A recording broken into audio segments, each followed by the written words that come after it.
Everyone assumes night is the absence of something, that darkness is what happens when light leaves, a passive condition, a neutral state, the universe simply failing to illuminate. That assumption is incomplete. There is a threshold, described across ancient cosmologies with remarkable consistency, that darkness itself does not cross, not because it is prevented from doing so, but because crossing it would dissolve the very nature of what darkness is. The question worth asking is not why night exists. The question is what lies beyond the boundary that even night will not enter. Night, in nearly every major mythological tradition, is not a secondary force, it is a primary one. In Greek cosmology, Nyx, the goddess of night, commanded a fear that extended even to Zeus. The ruler of Olympus, by the account of ancient sources, would not provoke her. He would alter his own plans to avoid her disapproval. In Mesopotamian, Morse, Egyptian, Celtic, and Yoruba traditions alike, night is not the victim of the narrative, it is the origin of it, the state that preceded the gods themselves. Given that, the existence of a threshold that night does not cross demands a serious examination, not of what waits there, but of what night understood when it chose not to continue.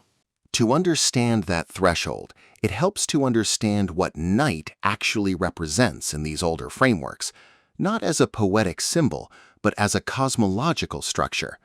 The common assumption is that night follows day, that darkness is what remains after light withdraws. In the oldest traditions, the relationship is reversed. Night is not the end of a cycle. Night is the containing medium in which cycles occur. Day exists inside night, the way a dream exists inside sleep, permitted, temporary, and structurally dependent on what surrounds it.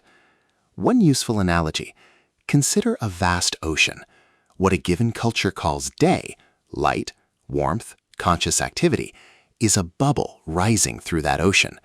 The bubble exists, it has shape and duration, but the ocean preceded it, and the ocean will persist after it dissolves. The ocean does not end when the bubble rises. The ocean continues. In this framework, night is the ocean, and oceans have floors. The threshold appears in various forms across traditions that had no contact with one another. In ancient Egyptian cosmology, there is reference to a second duat, a domain beyond the realm of the dead, prior to any jurisdiction Osiris held. Not a place where souls were judged or housed, but a corridor so fundamental that even the lord of the underworld only gestured toward it, he did not govern it. In the Norse prose Edda, within the descriptions of Niflheim, there is mention of a gate that Hel, the administrator of the dead, does not open.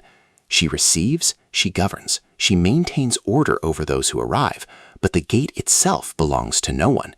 It is simply present. Separate traditions, separate civilizations, separated by geography and centuries. The same architectural feature embedded in each cosmology, a boundary where the darkness pauses. The obvious interpretation is that something more powerful than darkness waits on the other side, that night, ancient and vast as it is, recognizes a greater force and yields to it. The older sources suggest something more structurally precise than that. Night does not stop at the threshold because what lies beyond it is stronger. Night stops because what lies beyond it is a condition in which night cannot exist as a defined thing. The concept involved here is found in medieval philosophical theology under the term privatio essendi, the privation of being itself. Not evil, not chaos, not emptiness in the sense of an empty room, which still has walls, air, dimensions, and potential. Something more foundational, the state prior to the first condition, prior to the distinction between existence and non-existence as separate categories, prior to any framework that would allow a concept like darkness to carry meaning. Modern physics describes a vacuum that still contains structure, quantum fields, the trembling activity of virtual particles, the geometry of space-time itself. That is not what is being described here. The condition referenced in these cosmological traditions precedes structure. It precedes the possibility of structure. Night, for all its antiquity, is still a defined thing. It exists in contrast to day. Darkness is, by definition, the absence of light, which means it requires light as a reference point. It requires the existence of a category called light in order to be the category that is not light. Night is real, but it is conditionally real. Its reality depends on a framework of contrast. The condition beyond the threshold is prior to contrast, prior to the framework that makes contrast possible. If night crossed into it, night would not be destroyed in any conventional sense. Night would cease to be a coherent category. It would become undefined, not erased, but rendered without meaning, the way a word becomes meaningless when the language it belongs to no longer exists. This is the mechanism, and it reframes the nature of the threshold entirely. The implications extend beyond mythology. If night is the containing medium for all light and life and conscious activity, and if night itself is bounded by a condition that predates definition, then what exists within that structure, further still from the floor, is existence at its most conditional and most improbable.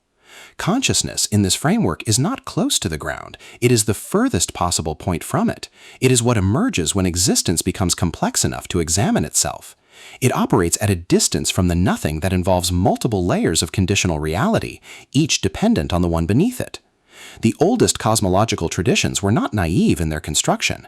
They were working through the same foundational questions that philosophy and physics have returned to repeatedly. Why is there something rather than nothing? What is the nature of the ground state of reality? And what separates existence from its absence?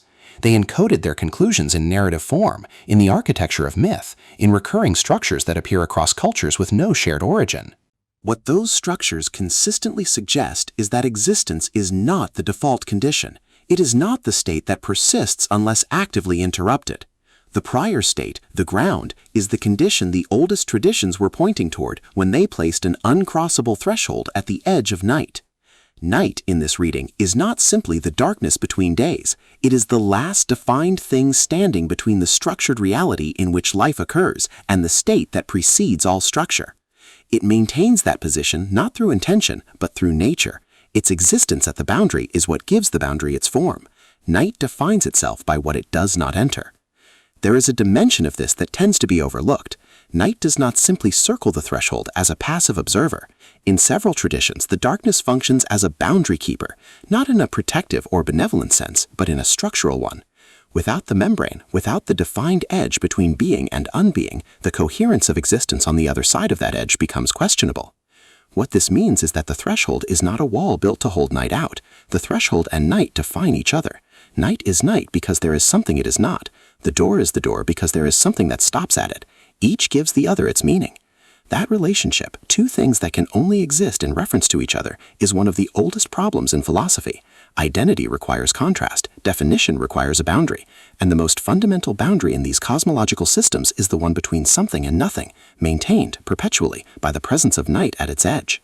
The human response to darkness, the unease that does not fully yield to rational reassurance, that persists even in cultures with complete mastery over artificial light, may have more to do with this structure than with any biological memory of predators. What the body registers in genuine darkness may be proximity to the membrane itself, not what lives in the dark, but what the dark borders. That is speculative in its application, but the underlying structure is consistent across the traditions examined. The fear of the dark in the oldest frameworks was never about the dark. It was about what the dark stands in front of. Consciousness presents a particular complication within this structure. It is the most conditional, most improbable form of existence, and also the only form capable of conceptualizing the thing that would end it. A human mind can formulate the idea of the nothing. It can reason about the state prior to definition, model it philosophically, approach it in thought. Whether that capacity carries any significance within the cosmological framework described here is a question the traditions do not resolve cleanly.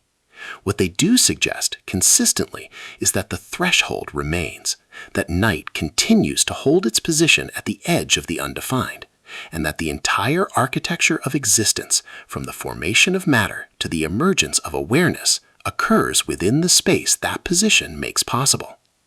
There is a recurring feature of the oldest accounts that tends not to survive their popular retelling.